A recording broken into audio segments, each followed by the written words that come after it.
Hello and welcome to the 42 Rugby Weekly. Gavan Casey here as always, and I'm joined by my colleague with the 42, Murray Kinsella. Murray, how are things in your end? How's your week been? Yeah, pretty good, Gav. It's been a very interesting week. We knew that it was kind of a tipping point, I suppose, for Ireland with that France game. And it's been really interesting to look over it a couple of times and realise that it wasn't a very good performance, and Ireland were probably lucky to be in there. So interested to get stuck into it today with Birch. Yeah, Bernard Jackman, you've been a busy man, no doubt. How's your week been going? Yeah, it's good. It's a week. I'm glad I'm not a rugby journalist and having to spend every day looking at it. But yeah, I'm looking forward to chatting and seeing if we can put some sense into it, to be honest.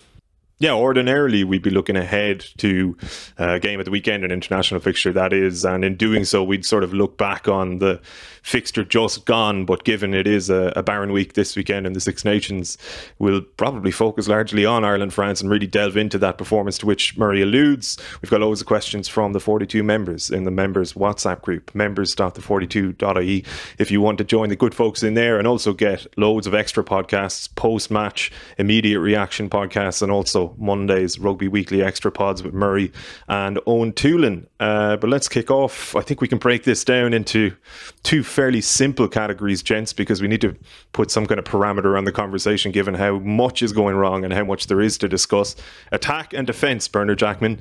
When your attack and your defence aren't exactly firing on all cylinders, you're in a spot of bother, I think. There isn't a great deal to the game outside of those two areas. So take us. In fairness, someone pulled me up on saying that I'm criticising the attack and defence, but there actually is a third part to rugby, which is a set piece, which actually is going really well for us. So it's not all doom and gloom, but obviously, a significant portion of the game is doesn't look like it's improving drastically for Ireland, and that's disappointing, to be honest. And that's the challenge for the coaches is to get, I suppose, an identity in our defence and an identity in our attack, and I think, we've all waited, particularly attack-wise, because, we were promised this evolution and this new style of play, etc., which was based around, the players playing heads-up rugby and, playing the game on our feet and offloading and playing with more wit, etc. And the reality is we seem to be getting further away from that rather than heading towards it. So that's obviously an area of concern. And then defensively, I think, I've reason to worry about our defence. I think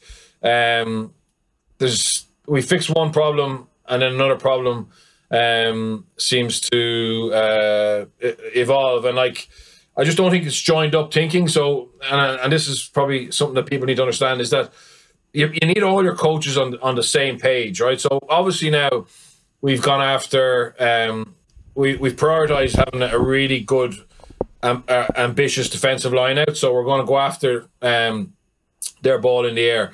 So, you would expect then that there'll be a lot of homework done around the opposition's best strike plays in a test week and having a plan to counteract that. So, and I'll use the example that they scored a try off, but they used it, where France put Doolan at the front and Jalibert as a traditional scrum half. And it's a play they played against Italy and got good gain line on it. And they run it pretty well. But effectively, with that line out, with Dupont at the very front, the ball is useless for them if it's off the front, right? So they need to win a middle or back, okay? So they had a 7-man line out if you include Dupont. We defended it with 5, okay? Which is fine. That's the decision you make. So we put 2 back rows out in the middle of the field where they only had one back row. So if you make that decision, basically, then you say, okay, well, we're going to man up opposite the big ball carriers. Because we have an extra player in the back line, we're going to jump the gun a little bit and get to that gain line before they do. And every team pushes that to the absolute limit. And it's one of the bugbears of fans. Why aren't referees picking up offsides? Well, whatever offsides they pick up at the breakdown or don't pick up at the breakdown, they pick up very few if you jump the gun a split second earlier to get over that gain line before the contact's made. So anyway, we basically didn't block off the middle or back. So they got good ball off the middle, and then we were really late to get to the gain line. And because my question mark is, they ran it 3 times. Why couldn't we have seen this before the game and keep up with a strategy. And just to make it as simple as possible, if Jalibert is your scrum half, okay, why is he there? He's there for his distribution, right? He's there because he's going to try and get the ball to the midfield. So you've got two passers, Dupont and Jalibert. So where's the biggest threat? The threat is in the middle, right? The threat's in the middle because they want to get to the middle.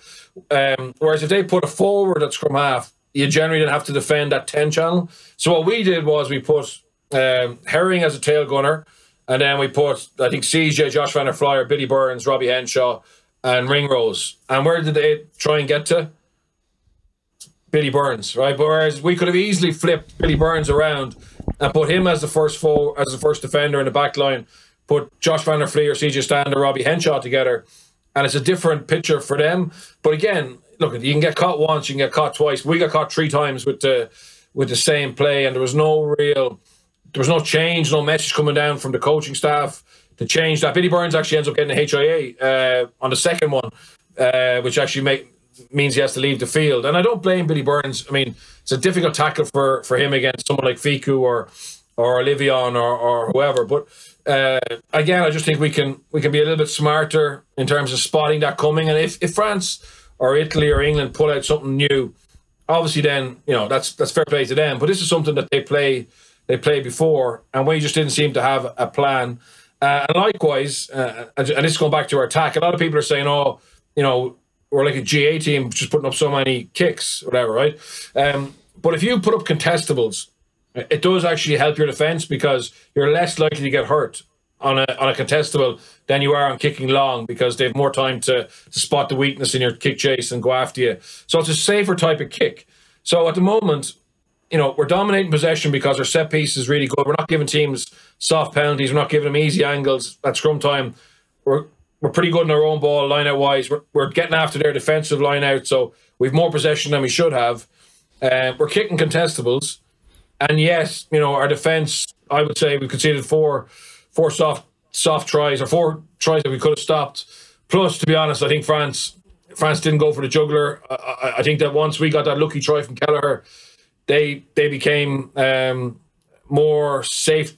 They had a safer mindset and actually stopped chasing the game. Whereas I think if Dupont hits Willemse in the 41st minute, they go and score a bonus point because I think they had an extra gear. They could have ripped us apart. But sorry, the last thing I would say is if you go into a game plan and you're going to kick contestables, obviously you don't expect them to be able to find space in the backfield off a contestable, but you have to have it covered as well. And we didn't have the backfield covered. So no point doing one thing without understanding if you don't get the ball back what you have to do, which gave them obviously easy meters, etc. So there's just lots of little small things that aren't joined up. And I showed 3 clips on Against the Head of us not bookending our defence. And I actually was embarrassed showing it because it's such an obvious thing.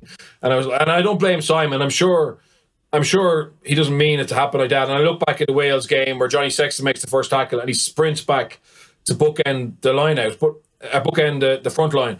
But the problem is, for some reason in the game against France, we didn't bookend our defensive line, and also against Wales, for the George North try where we had Henderson and Lowe together. That's not ideal. I mean, Henderson's a quick second row, but he's a second row, and up against someone like George North, he's going to get exposed. So there's things that we just need to be much tighter on. That we aren't, and I don't know if we're actually getting good messages on or adapting on the run as well. And a lot of test games are won by true coaching, through spotting something that you've said is going to work, stopping it quickly if it's not working, being able to rectify things. And there's probably a guy I think is maybe missed a bit. It's a guy called Mervyn Murphy. Right, and not many people might know who he is, but Mervyn Murphy was the video analyst since Rugby went pro in Ireland. Gatland, I played with him in Connacht, and people could say I'm biased, but I played with him in Connacht, and he had this wealth of experience of international rugby, having been Irish analyst for 5 World Cups. He's back in Connacht now, but he was somebody, people talk about Enfield back in 2009 and the Rob Kearney, Marcus Horn, argument. And that was what changed Irish rugby that year, and that's how we got successful, because Leinster, Munster bonded and stuff. That was a tiny part of it. What actually was more interesting that afternoon was the senior player groups everybody split. It was a really wet day. We were supposed to do fitness testing. We actually went into little parts of the hotel in groups and actually talked about how we could evolve our game. And Merv was a key part of that because he had already cut up footage of what France do, what England do, blah, blah, blah. And we basically agreed upon a game plan for that Six Nations. And I think having an analyst who actually understands Test rugby, who maybe can help the coaches spot things or rectify things. And look, maybe it's happened. I'm just saying there's another example of someone who had a very high rugby intelligence. Joe Schmidt obviously had a phenomenal rugby intelligence and was able to cover up the cracks in other coaches, maybe intelligence. But at the moment, we don't seem to be playing smart. And everybody talks about culture now, and culture is really important. And the team are really together. They're obviously playing for each other, playing for Andy Farrell, playing for the jersey, and that's absolutely brilliant, and long may it continue. But strategy is also really important. Unless you're way more talented than everybody else, culture. Everybody has decent culture now. You know what I mean? And it has to be prioritized, absolutely. But strategy is the next level to really achieve your potential. You need to have culture and strategy together. Murray, will we leave it there? Let's wrap. Sorry. No, it's superb. I'm glad that we've let you off the leash early doors this week. So many interesting points and so much to unpack from that, Murray. And I'm not quite sure where to begin, but it is an interesting point about, say, some of the missing intelligence, which sounds harsh, but we've spoken on this podcast and you've spoken to Owen Toolan as well about a lot of the lack of detail really in what Ireland are doing on both sides of the ball. It seems as though that's been improved upon significantly at the set piece, to which Bernard alludes at the top of the show. We know that Fogarty is doing a good job at the scrum and kind of has been consistently for a while. It seems as though Paul O'Connell's influence is pretty marked now on this team in terms of breakdown, maul and so on. It's more so the fundamentals of attacking and defending in open play, and even some of the detail off starter plays off those set piece that seems to be lacking. We seem to be creating space in attack, for example, as in initially in that very kind of preeminent phase of creation we're okay. It's what we do from that point onwards that we seem to be struggling with, and we can get into defense as well in a moment. Yeah, there's a whole variety of issues there.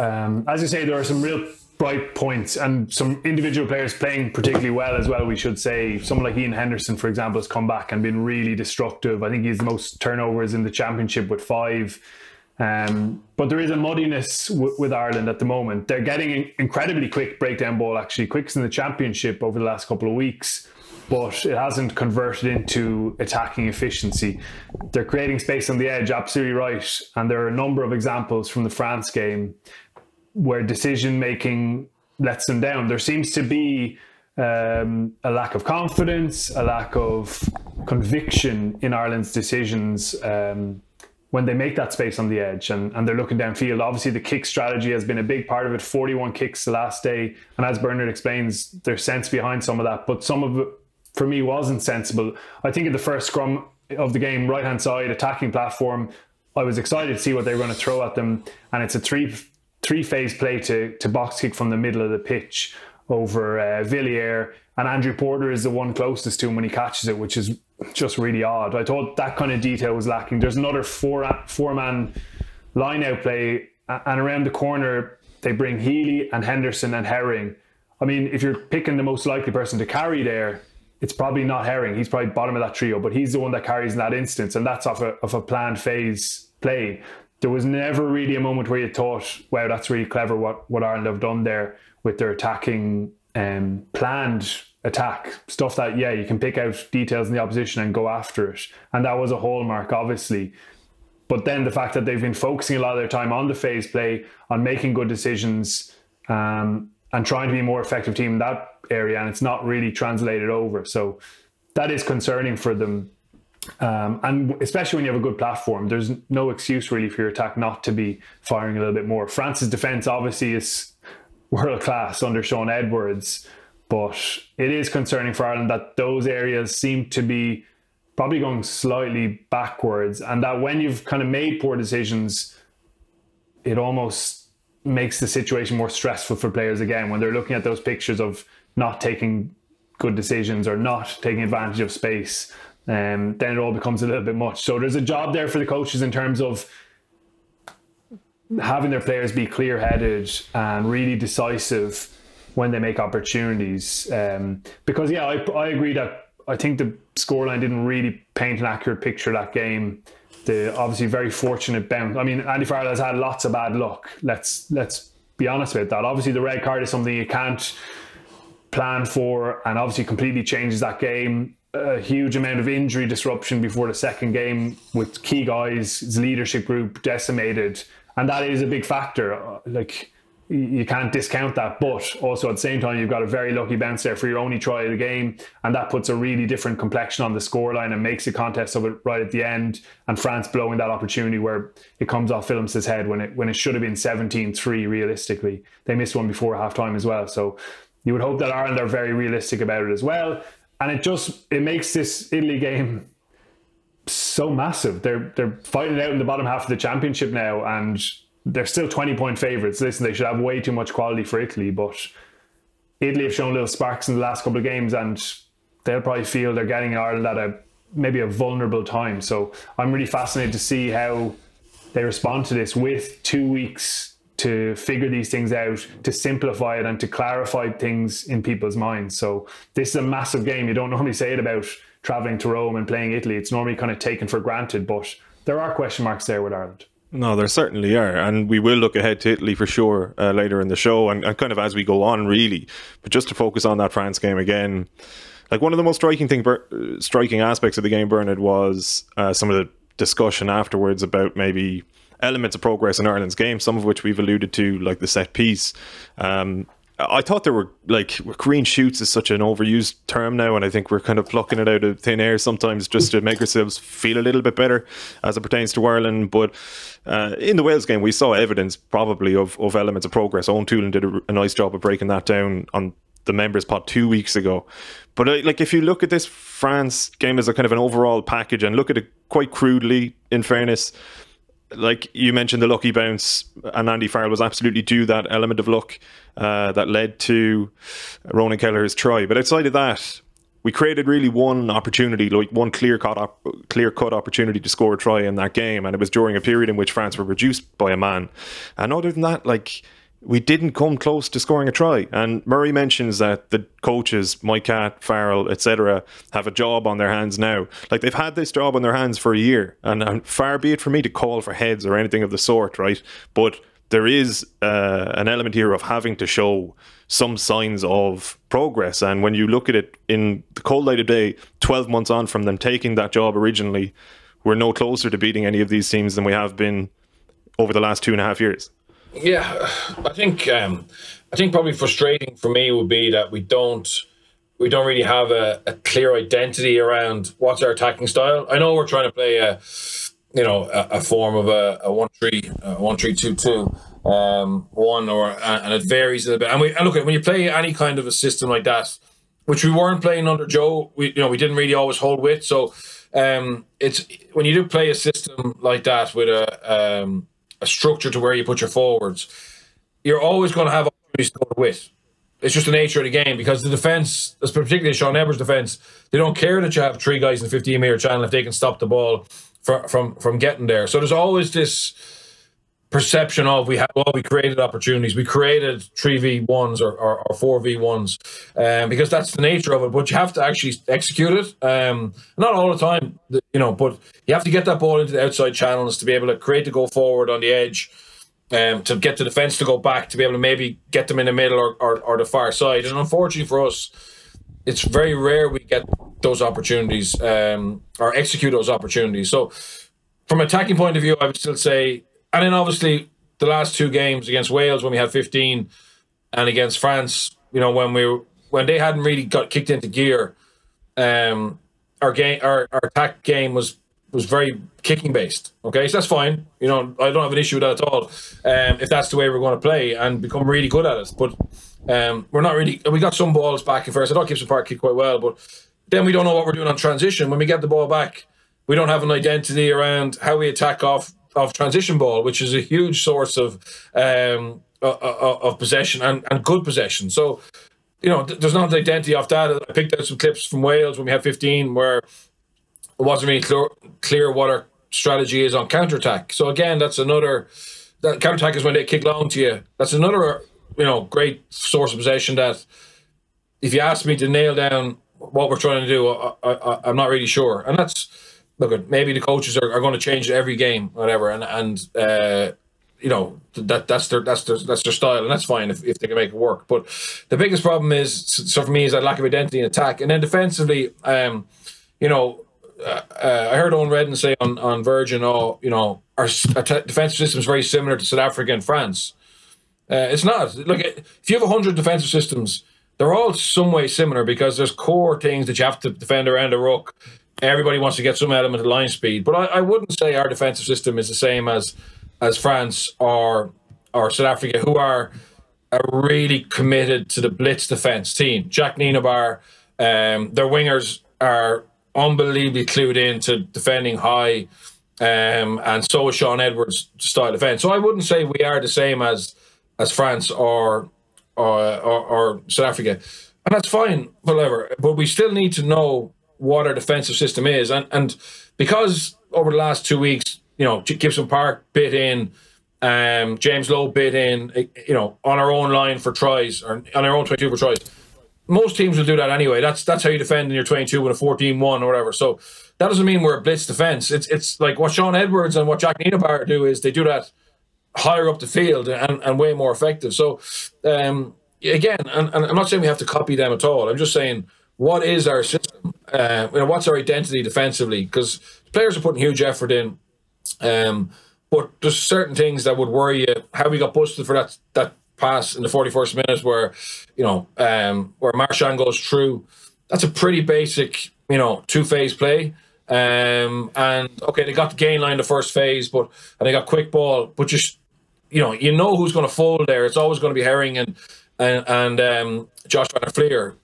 But it looks like they're not sure who has 9, who has the first ball runner. Like, it's just small things like that is just at the moment. And look, I'm sure Simon is telling them what to do, but we're not seeing it being locked in. And a team like France don't need to have as much possession as us because they have that extra gear. So when they go to that extra gear, you need to be able to stop them. And unfortunately, I know we only conceded 2 tries, but I think we got France on a bad day. I thought Dupont actually was human. I thought he made some mistakes. And looking at him over the last 2 years, if he had been on his game, I thought we would have conceded more. Just on the coaching staff, Gav, and what you're kind of getting at there, there's definitely pressure on now. I don't think Andy Farrell's job is under threat. He's got a contract to the 2023 World Cup. David Nucifora felt that this is the guy to guide what was probably always going to be a tricky period for Irish rugby. 2019 was obviously disastrous. A number of senior guys, I suppose, beyond the peak of their careers. And he felt that Farrell was in a good position to do that. Mike Catt came in on the same length of contract, a big contract he got early on.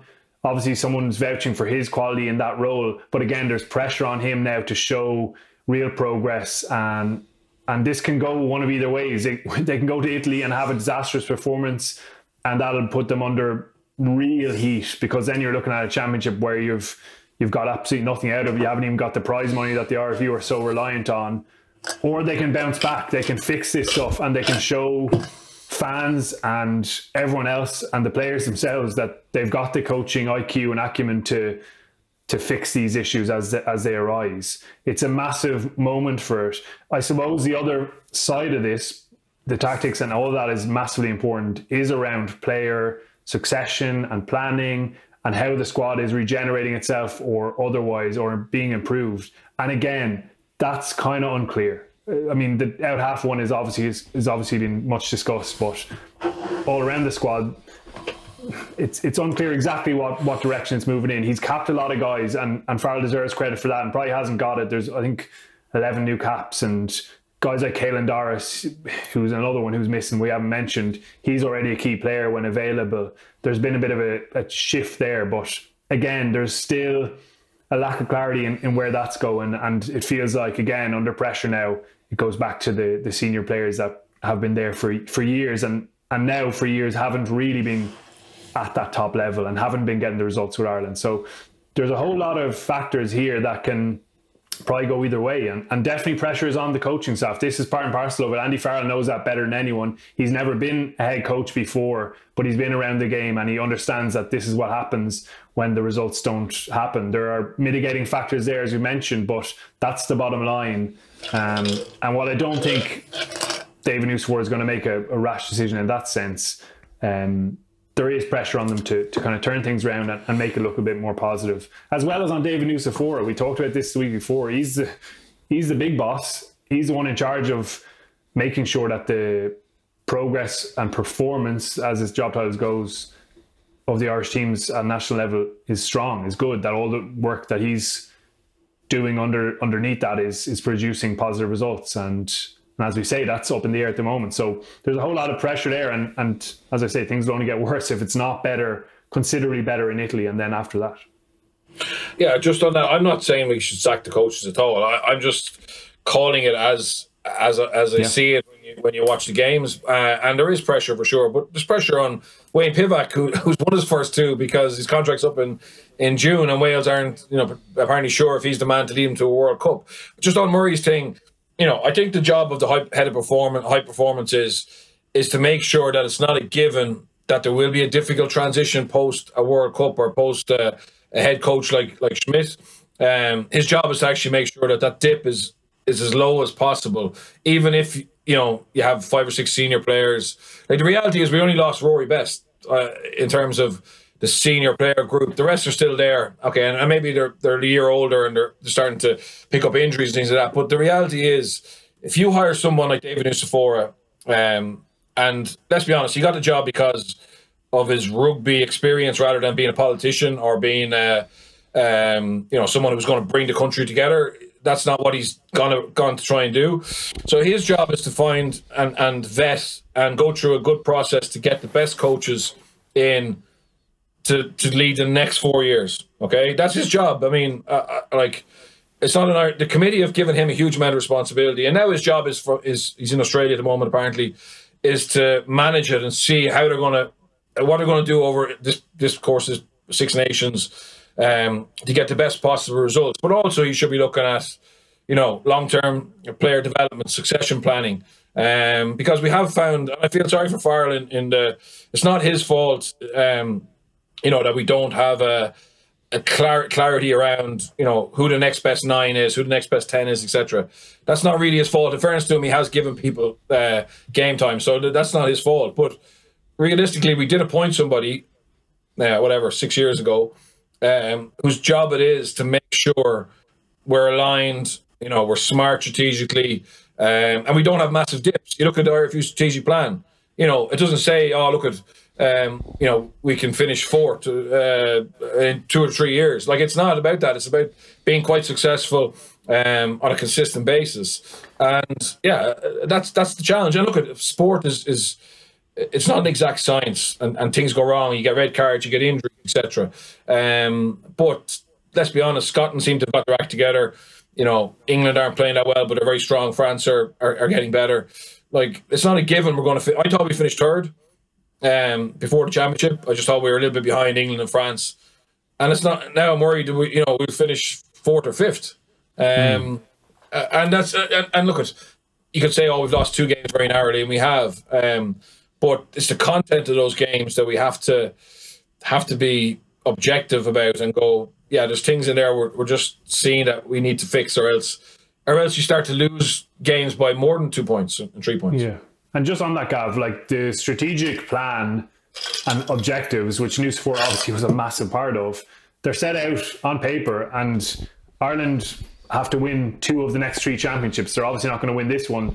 So their objectives state that they've got to win 2022 and 2023, or they failed in that one. They said they were targeting a semi-final or better in 2019 and 23, so they failed the first part of that. And at the moment, I'm not sure how everyone else's confidence is, but going towards 2023, you're not thinking that that's looking likely either, as well as being consistently in the top 3 in the world, which obviously with negative results is not going to be part of it. And they're not in that top 3. And I don't think anyone would argue that they are one of the top 3 sides in the world. So at that level, yeah, they're at the moment not meeting their objectives and not looking like they're going to. So absolutely, David Nucifora is answerable in all these aspects as well. Unfortunately, I suppose he's the one at the very top of the tree with the RFU. So that's an interesting side of it as well. And so it's not just on Andy Farrell, absolutely not. The succession planning in particular, as Bert says, is a massive part of that. And yeah, we've got loads of questions really around Irish rugby. If you look at those objectives and the unlikelihood that a lot of them will be met, like, what's striking to me as well is the fact that it's been 5 international windows now where we've been pretty poor. Like, we're not just talking about Andy Farrell's reign, we're talking about the 2 tournaments, if you like, before that under Schmidt, and that sort of level of form has continued and in certain areas has deteriorated really under Farrell. It's, I think, subconsciously on some level, even though we dismiss it out loud always as the yardstick, people do have 2018 in their minds as like the standard that this team has set for itself, because the personnel hasn't changed drastically. But the reality is 2018 was 2.5 years ago. The 28 Six Nations was literally 3 years ago. Like, it's more than 3/4 of a World Cup cycle, or exactly 3/4 at the moment. And a lot of those players are still playing, and they're not playing anywhere near to the level that they were playing then. And there's really no evidence to suggest anymore that they will in the cases of a lot of those key figures. So I wonder if we need to actually even be more realistic as like consumers of the sport, fans, journalists, pundits, whatever, in that, like, perhaps our bar actually for this squad, for this setup, is too high, and maybe those objectives that they set as well were too high, because it has been 2.5, 3 years in which there's been really no suggestion on the pitch that we're going to reclaim those heights that we scaled in 2018. I didn't put that to anyone in particular. I've just realised I just went off on one. No, sorry. Joe Schmidt ruined Irish rugby because he changed our expectations. Yeah, I mean, before Joe Schmidt, we didn't have that expectation level, and it wasn't always the case that they were winning Grand Slams. Obviously, he did start really well with the couple of championships, and there were big performances throughout it. Whether it was beating the All Blacks for the first time in 2016, or doing it again in 2018 again, obviously. And you're right, yeah. I suppose the players that Ireland have been dependent on aren't at the level they were back then, and there does seem to be within Ireland a belief that will be the case, that they are guys that they can bank on. And again, even in the contracting at the moment, it looks like most of them will be extended even on their central deals, and that they'll still be in a similar position in a year's time. And that's a massive question. Like, I know a lot of people want them to write off this championship and go and look for the team of the future and the athletes of the future. And Irish rugby, like, let's be positive about it, does have some outstanding young players. Caelan Doris, Kelleher in the front row, once he gets that line out throwing nailed down, is an unbelievably good athlete that you've seen off the bench last couple of weeks. Tadhg Furlong's only 28, Andrew Porter's 25, and already he looks like a world-class side head even in the last couple of games. Henderson and Ryan are a young second row, relatively young, with plenty of experience already. Ryan Baird's a freakish athlete coming through. Gavin Coombs obviously impressing, and we've mentioned Caelan Doris. Hopefully Dan Levy's knee gets sorted. That's just in the forwards, and some guys even beneath that showing real talent, and probably not getting the opportunity in the provinces. So it is about a decision on how you approach this. Do you keep muddling along and looking for results in the Six Nations by banking with that experience? Albeit some form, obviously, in some of the guys. Like Conor Murray had been good coming into the Six Nations. I think we spoke about that. Robbie Henshaw, all those kind of guys playing well. Or do you make a pointed shift towards the future and have more of a sense of a project? France being the best example, we spoke about it. They made a big, I suppose, turning of the page at the start of the Galatier area. This is new, this is fresh. Here's some new players, new faces, new captain, and this is what we're going to work towards 2023. That doesn't mean they're not trying to be successful right now, and I'd say there's pressure on them to be successful right now. They're a big, wealthy union, and they have to be, but it doesn't feel like Irish rugby really has that identity. It's the best word, and it's across all areas of the game and actually their game on the pitch as well. And I think everyone could do with having a bit more of a sense of what Irish rugby is about right now. Just on that, I think we should have high expectations for ourselves. And I said, I think we should be the best of the rest of the Northern Hemisphere, just behind England, France, with the ability to beat them, on a given day if we really execute our plan. But like, the reality is, if you were designing a country for professional rugby now, the Irish model with 4 provinces, decent numbers of supporters, well funded, players want to play for their province of birth, good coaching staff, good S&C, etc., etc., etc. Our union doesn't have a huge amount of debt, which we don't. Obviously, we're burning a bit of cash at the moment, but we had we're not in huge debt. There's money to go into the game. The RFU have put a huge amount of money into the game. The players coming out of school, I'm coaching Newbridge College. There's 4 or 5 lads in Newbridge College who, if they were in France, would be going straight into the FCG academy. If they're in Wales, they'll be playing for the Dragons next year as 18-year-olds. Like, there's quality players coming through here. Rugby's never been as popular. It's reached areas of the country that was never in before. So you're getting better athletes. Look at Tom Ahern, the West Cork. For example, we shouldn't, I'm not saying we should be overly ambitious, but we should understand that we've done a huge amount of things right. And just because the national team at the moment, and I agree with you, it is 5 cycles since they've been on top. But I'd rather I think we should be looking at why we slipped back in terms of the national team performances, because the 4 provinces are dominant against the Scots and the Welsh and the Italians at the moment in our domestic league. They're better funded. They're and there's better players. We've got more depth than they do. So it's natural to expect the transfer to the national side. And the years you get England and France at home, you should have a cracking chance of winning the championship. That's my argument. Yeah, but to be honest, Bernard, that points towards coaching personnel at national level and really little else. Like, I know we don't, it's reticent to scapegoat individual coaches the same way I wouldn't scapegoat individual players necessarily, but when you have provincial setups that are dominant at domestic level against vaguely the same, clubs from vaguely the same countries as the Six Nations, and even at European level they fare well against French and English opposition, generally speaking, at the very least they hold their own, and yet the national team, kind of conglomerate of players picked from those provinces who do well against these teams, can't do the same against their contemporaries international level. That really does point towards I guess faults in the coaching, for want of a better expression.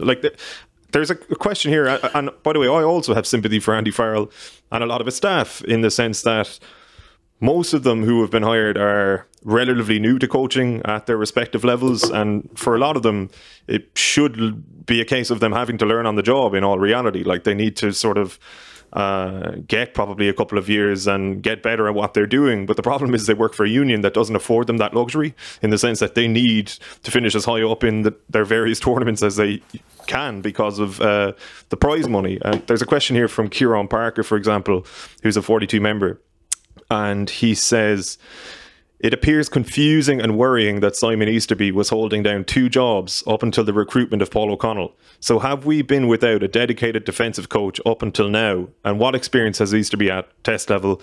And he also asks, is this all down to finances, which he says would be understandable to a degree? If so, I might put that one to yourself, Murray, just in terms of the personnel that were recruited to replace Schmidt. There is a level of inexperience there nearly across the board. And do you think that comes down to penny pinching a little bit? Well, Mike Hatt's a very experienced coach. He's done England, he's done Italy. He's certainly no rookie on the job. And I think it's right that the RFU would expect better results probably than they're getting there. Simon Easterby's been in that environment for a long time. I know obviously this is a different role in terms of doing the defence, but he's certainly no rookie either. John Fogarty's obviously taken a step up for it, but the scrum's going well. So Paul O'Connell's obviously literally a couple of weeks into it, but the early signs are decent, albeit they have still lost a couple of key lineouts and they're giving away a couple of penalties there. It's not been perfect. And then Richie Murphy obviously has been a part of the setup for an extended period as well around the kicking and the skills. So those assistant coaches don't lack in experience. Obviously, Andy Farrell hadn't been a head coach before, so that was a big leap of faith for them to take. And he's certainly learning things as he goes, and learning some tough lessons as he goes, I would imagine. So yeah, there's that side of it. The fact that Simon Easterby was doing forwards and defence was a big ask, and you'd almost ask, why isn't Andy Farrell doing the defence? I know he wants to be over the top of everything and maybe detached from that, but Joe Schmidt did the attack for the entire period he was in charge. That was his baby. I know he kind of ran everything else as well, and had input on that. But Andy Farrell's a defence coach first and foremost. That's where he made his name. And I don't think it would be a massive leap for him to have to do that. I know he obviously has input in it. But yeah, that structuring of it as well, again, it's probably one for News 4 again. The way they decided on it, settled on it, it felt like it was probably lacking something, and Paul O'Connell coming in is certainly an acknowledgement of that, and hopefully that balance now gets better, that Simon Easterby, as this championship progresses, gets a little bit more of a stamp over it, and that Paul O'Connell obviously drives on the line out to another level. It definitely feels like a bit more balanced now, but for them to not have that from the start is a little bit damning, I suppose. Again, you look at France and how they've put together their coaching staff with a fair amount of resource, to be fair, behind it, but really ticking every box and having Galtier input over everything on the top of that. So that was one area that they probably didn't get right straight up. Even the fact that, I suppose, Mick Carney has come back into the mix as a mentor figure, and they hadn't had a team manager at the start of it. They decided not to do that, which again was surprising. And again, they've kind of moved to acknowledge that. So probably mistakes made in that regard on top of the rest. Yeah, sorry, Gav. I don't think it was onto money yet, because they put together this staff pre-COVID. We actually have done the opposite. When everyone else is trying to cut back, we've added Paul, Mick Carney, Gary Keegan. So we've thrown more resource at it. So I think the RFU certainly have given Nucifora the budget to do best by the team. Sticking with the defence, Murray, can I get your take on it, just based on what you've seen in those opening 2 fixtures of the Six Nations so far? Because we saw under Farrell, when he was in charge of defence, probably a bit more line speed. It felt like a bit more of an aggressive sort of front-up style defence, if not quite like of the Sean Edwards ilk. Now it feels more like an NFL style bend, don't break defense, but the problem is it's bending and then it's breaking as well, like at key junctures. Like we're not making really the defensive stands that you would expect. And to be fair, sometimes it's down to just a couple of errors at the edges, but it does feel as though this is actually a prevailing theme for us, that when teams do get out wide, we're liable to slip up and they're liable to get in under the sticks. Like, Ireland are doing plenty of good stuff in defence. There's loads of good bits in there amongst the slips, I suppose. So it's not all completely negative, but you're right, there are slips. Often the stuff that happens out wide is as a direct result of what goes on around the ruck. And you look back at like Jacob Stockdale before James O was the one we always ended up discussing and people pointed the finger at. But so often there was a shortcoming further in, closer to ruck. Even someone making a bad decision on whether to fold or hold around the ruck and having an extra body on the right side of the pitch against the attack. Numbers against numbers, I suppose, the most simple form of it. And then the winger's the one left in a really tough, exposed position. In Andy Farrell's system, at the same time, the wingers were asked to make really accurate decisions. And I know it was really tough for even the more experienced guys to always have a good grasp on that. They had to read a lot of body language on the opposition kickers as well, and get back to cover backfield space as well. And yeah, there's a little bit of detail lacking in that at the moment, definitely. If they want to be one of the best teams in the world again, that's going to have to improve. Last weekend, they were against a really good attacking French team, and there's always the other side of the coin, the French attack. I mean, Birch flagged it with Galtier's attention to detail. It was a couple of set-piece strikes, really, from them that were the difference in the game, and they picked out Billy Burns and got to him brilliantly on a couple of those occasions. And that aside, they relied heavily on their really mature kicking game, which wasn't really contestable at all. It was about backfield space that they managed to find, and again, that's an Irish defensive issue. James Lowe said it after the match that they left too much of that grass for France to go after. And if you think about the exchange of kicks just before the French try in the first half, it's as a result of that they find loads of grass back behind Ireland, and Lowe kind of hammers one into touch and not his best kick of the game, and France strike off that. So they didn't actually have to rely on crazy attacking from deep, the French, but they nailed it when they had a chance, which we can't say about Ireland. Like the defensive slips are concerning, and if it becomes more apparent, then you're thinking that it's a massive issue for the team. But at the same time, there were some decent defensive stands in there. They're making turnovers, as I mentioned. Ian Henderson's been prolific in that, Tadhg in that regard. There's still some quality in there, and there's still guys delivering massive work rate and massive intent. But it's about having it in a more nailed on, detailed and clear way at all times. One question on the attack here, Bernard, from John. And he was wondering, well, he says it might be an oversimplification of a complex issue, but is there a problem with Ireland's general pace of play? Our dummy runners, support runners and defenders wrapping around often seem to be cantering rather than running very hard to get to the right place. I wonder with that, does that again come back to detail and just a level of uncertainty or a lack of clarity in what they're trying to do? Yeah, it definitely seems as if we're over. I think we're actually overrunning a lot. Particularly our forwards are running those hard lines, which, you know, if they do it properly and stay in option to the very last second, you know, the hole might open up for them, or it sits down the defender to give the guy out the back a little chance. And yeah, we're really sloppy on those, and guys who run them well for the provinces, and aren't doing it at the level that you would expect. And it's a big area of concern. I think it's easy then for teams to come and shut us down, because, as I said, if the guy running the hard line is not a viable option, well then you can just ignore him, and you'll be able to shut it down. And just go back to the defence for a second. You know, I know we haven't been hurt a lot, but both games we've dominated possession. So, you know, we've dominated possession against Wales, dominated possession against France.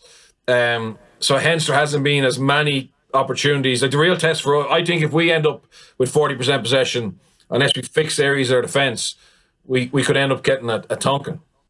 Well, like that's a fairly key point, and again, it's sort of like when you remove yourself from the intricate individual aspects of the game. Like when you look at a team who has the majority of possession and does little with it, and whose opponents have the minority of possession and punish them fairly consistently, that's the sign of a fundamentally flawed team on both sides of the ball, as we talked about at the very start of the show. Yeah, and it goes back to kind of our, do you remember Ireland France in Paris in the Autumn Nations Cup? We had quite a few like what we call A-zone entries, so we're actually in their 22 a lot. But yet, I felt France were by far the better side, and they scored some really good tries, but pretty poor defence from us. And after the game, the narrative was we should have won the game because we're in their 22 a lot. But that's irrelevant. It's actually irrelevant now if you've no firepower and you don't turn that into points. So France didn't care about being in our 22 very often or for long periods because they were scoring from 30, 40 yards out. So again, it's just understanding, what are we chasing in games. So if we are going to be a team who just sets our game plan around getting into their 22, well, then we got to come up with ways of turning that into points. And again, I'm not sure just how joined up everything is. And like, I agree with Murray that we have given away a couple of penalties on defensive liners, but you can see why we're giving them away is because Paul has given them a license to close the gap, to get pressure on the catcher in the air. And I think Tadhg has given away too. Where he's just overdone a little bit, and that's going to be Paul will be very smart now and go look at Italy are going to send clips of that to the referee. We're going to have to be careful. Teams have spotted that about us now, and we'll have to back off a little bit. But at least there was intent there. At least there was a plan, and it won us some good ball and disrupted other balls. So that's just a challenge for defence and attack. Like I understand when things will break, particularly defence. It's actually a sign of. Like France made a mistake for that James Lowe opportunity. They made a mistake in the middle. They were down a man, but their scramble defense was phenomenal. You know what I mean? And that happens in defense. Things will go wrong. It's how often they go wrong and then how drastic it is. When we make a mistake at the moment, it's generally leading to a try, and that's with, as I said, dominating possession for 2 games. Just on the strategy thing, I suppose, Gav, the stats for the 22 entries aren't great for the last couple of weeks.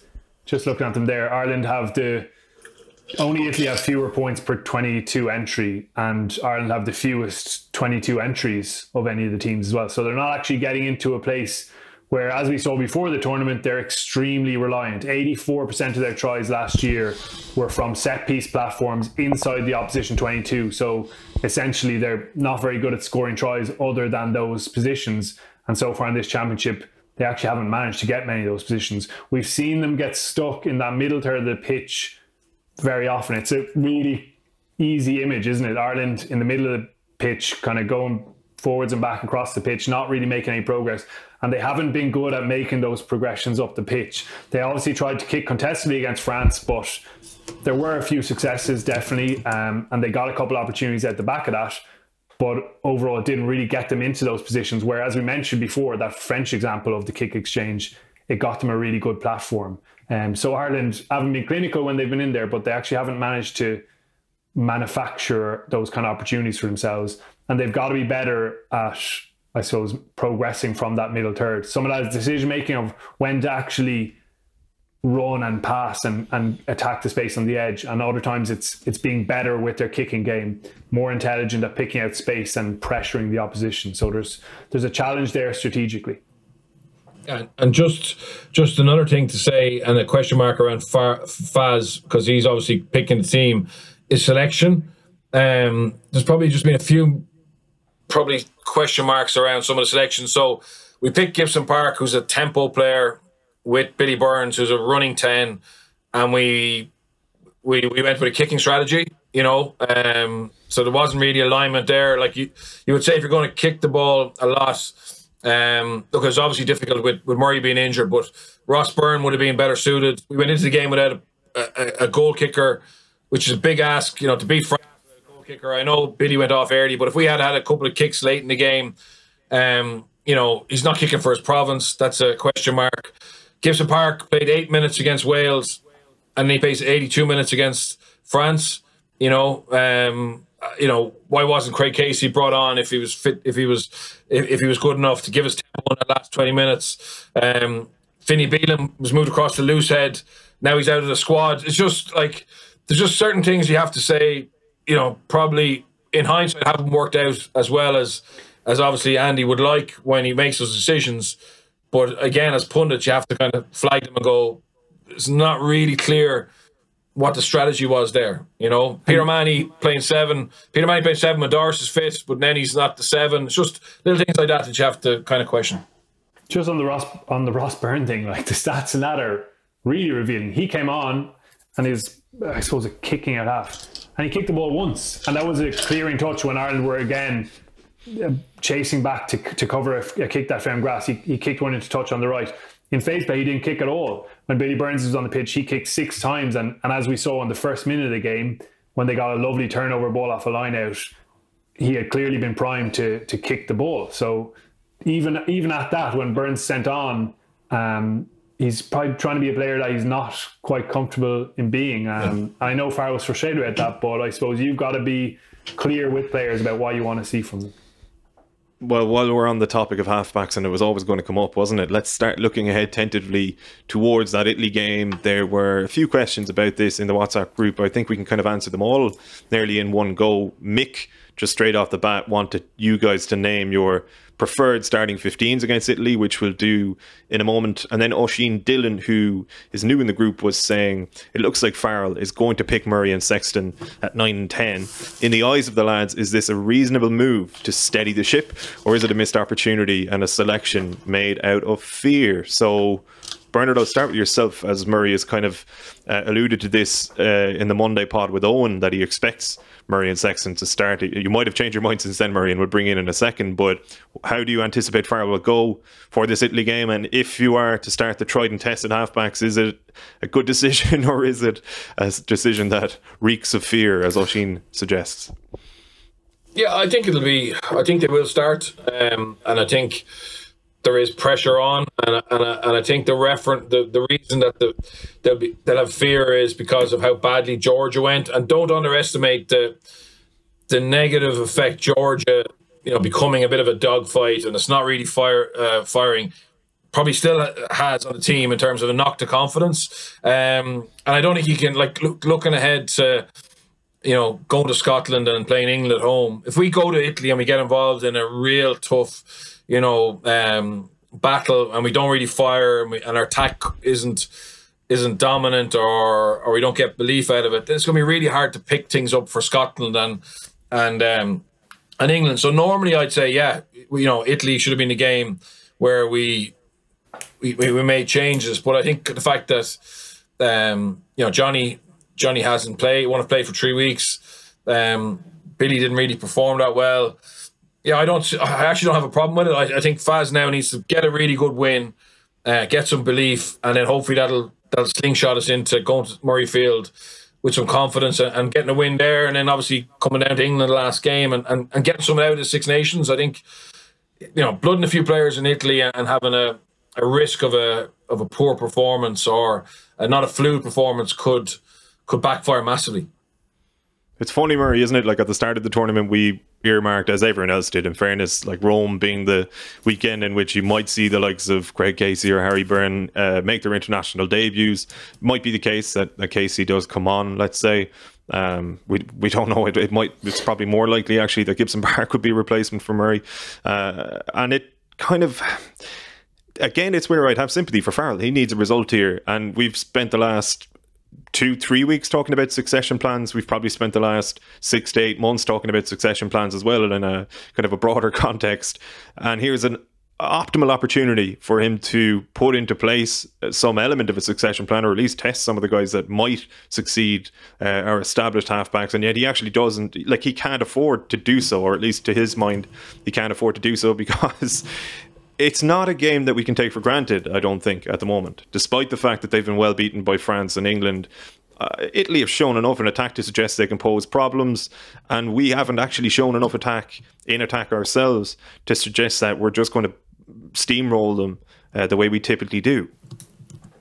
Yeah, and I would imagine that he sees some of that stuff as maybe unnecessary risks, and Birch's point about the Scotland and England games are most valid. Obviously, it's an absolute disaster for Ireland lose to Italy for, the second time in 29 games. But as important as this game are the ones that are going to follow the next 2 weeks. So when he's picking his team for Scotland game away in Murrayfield, let's be honest, it's going to be Conor Murray and Johnny Sexton probably as his first choice halfbacks. That's what we've seen so far. Murray would have played against France but for that injury. And Johnny Sexton is the Ireland captain, so he's going to be starting that game. So yeah, he needs to get a bit of momentum and confidence and flow and belief back into the players, and he probably will now see this Italy game as an opportunity to do that.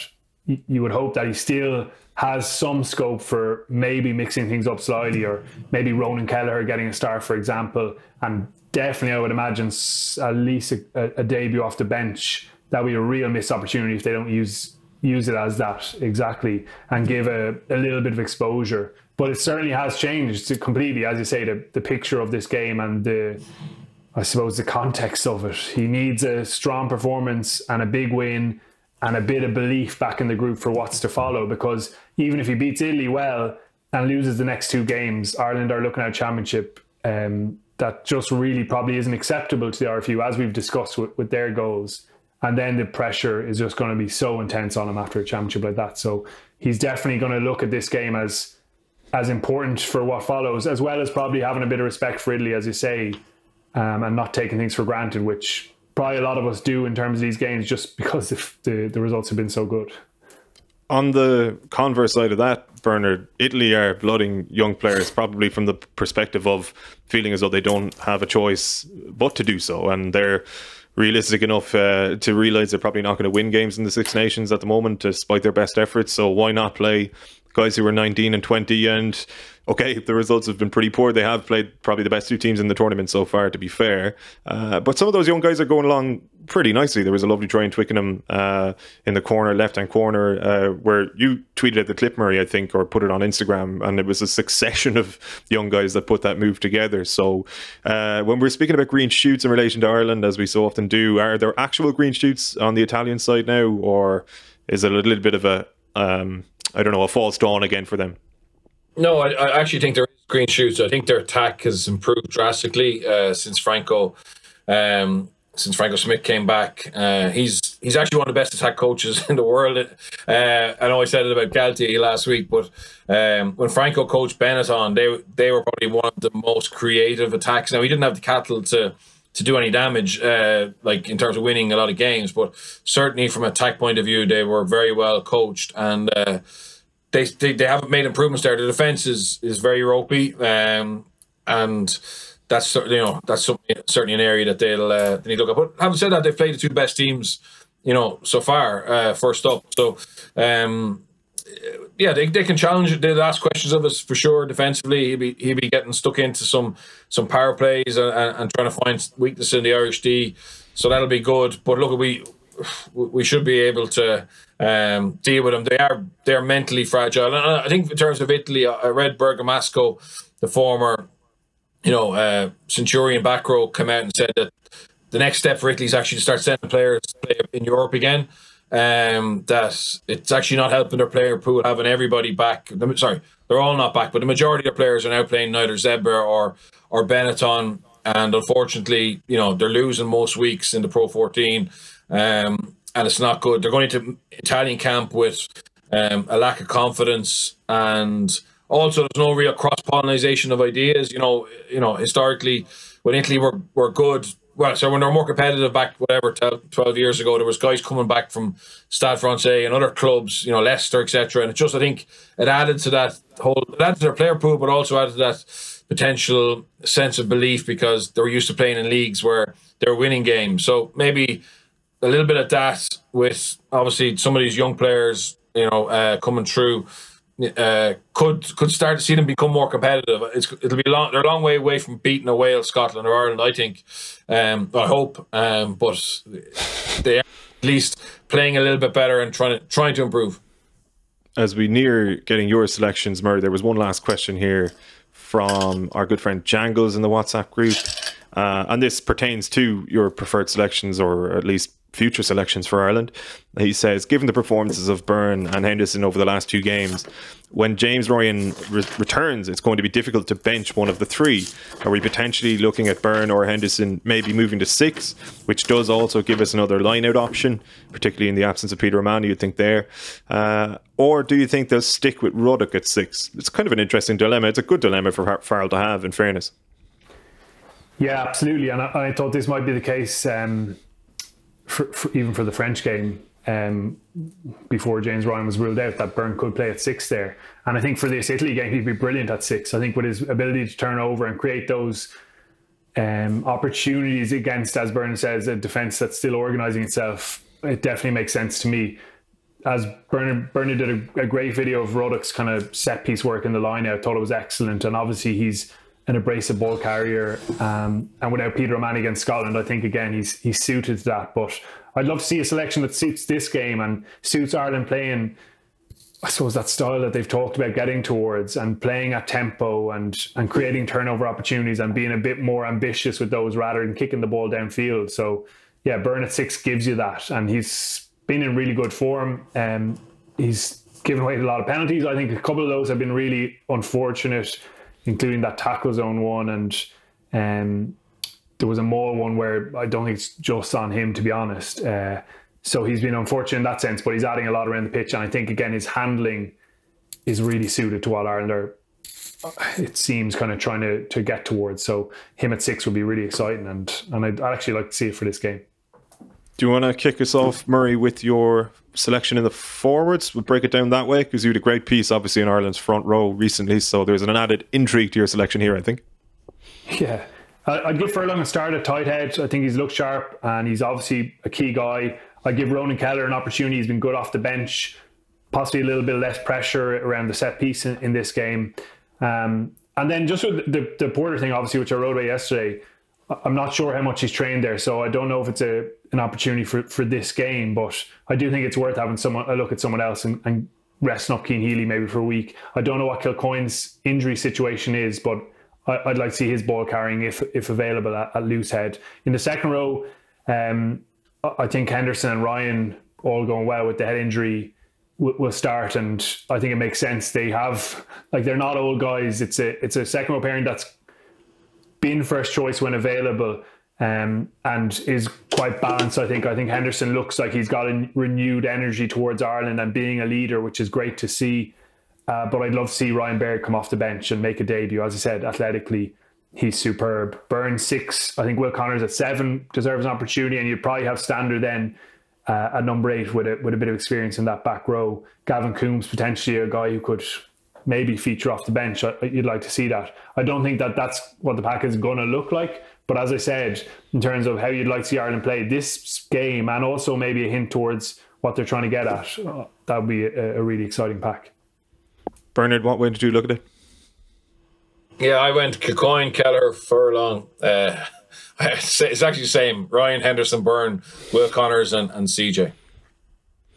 And how different do you think it will look, Bernard, in reality? I think Kilcoyne, I think Kelleher will definitely start a hooker. I think Furlong will start a tight head. You know, I'm not sure what the story with Kilcoyne was. I was under the impression he was actually going to be fit for the game against France, but missed out. But I would have Healy on the bench. I'd rest him. I'd rest Porter on the bench. I'd have Herring on the bench. I can't see. There's no risk for me playing Kilcoyne, Kelleher, Furlong, Ryan, Henderson, Byrne, Will Connors, and CJ. I mean, it's very strong.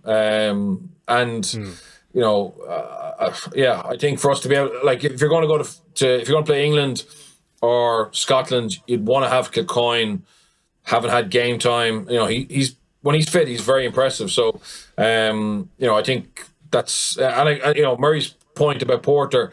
Yeah, I think at some stage they will look to move him back.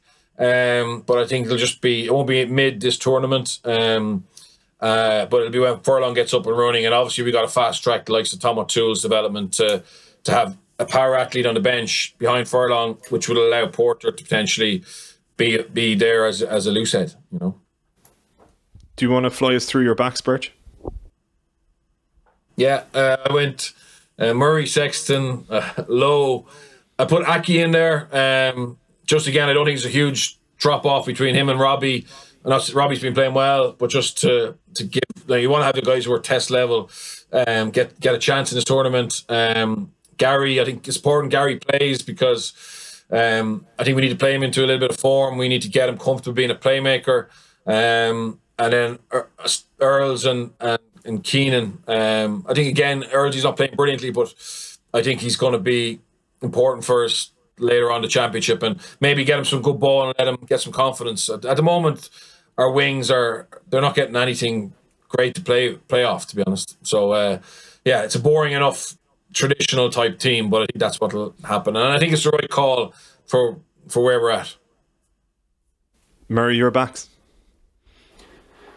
Yeah, if I was picking something different, I'd love to see Shane Daly get an opportunity. He hasn't featured at all. Got a cap obviously against Georgia. I think he's a really good player with a lot of potential still left in him. I think he's 24 now, but I'd like to actually see him at fullback. I know Keenan's still developing there. I think Larmour on the wing, just to get him back and into the team again. When you're looking at that style of play on the right, Lowe on the left, he's got to keep learning at that level definitely. And I keep Ringrose and Henshaw together. I think it's a really good partnership. Henshaw's been in good form, and as Bernard mentioned about Ringrose, the halfbacks are the really interesting ones, and it just, to me, in my mind, no pressure on me, I'd love to see a bit of development here and a bit of a nod to the future. Johnny Sexton and Conor Murray are going to start the last 2 games of the championship. I think it's a good chance to give Harry Byrne, who he clearly seems to feel is his long-term option at out half.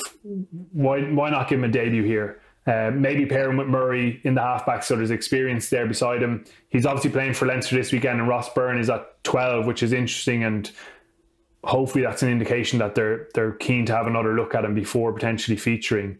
And then if it's not in the first team, giving Casey a bit of exposure off the bench would be really positive after probably a frustrating experience last weekend, not getting off the bench. And again, a guy who Farrell clearly believes has potential, as well as the skill set to play a style of rugby that would be exciting and effective, I think, with real tempo in it. So it feels like an opportunity, even if it's not on the starting team, for those 2 young guys to get experience of it and just get a chance, because the Scotland-England games aren't going to be about that. It's going to be about saving the championship in any way they can.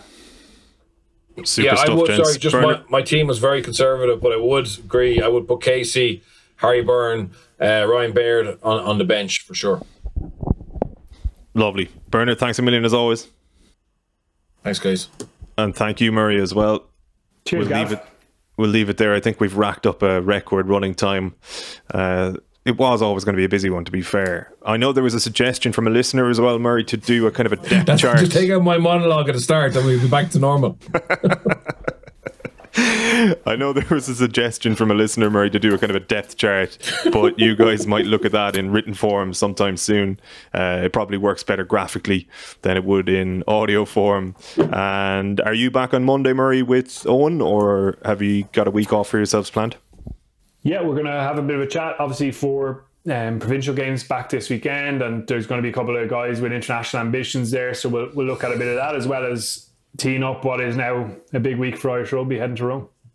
Class. Looking forward to it. They'll be back for the 42 members on Monday. Members.the42.ie if you want to join us there. You can get all of those extra podcasts and that extra content. This podcast was brought to you in association with William Hill. Remember to gamble responsibly and visit donlouis.net on how to do so. Have a great weekend. Enjoy the provincial rugby and chat to you on Monday or indeed Thursday for non-members. Until then, mind yourselves. Take it easy.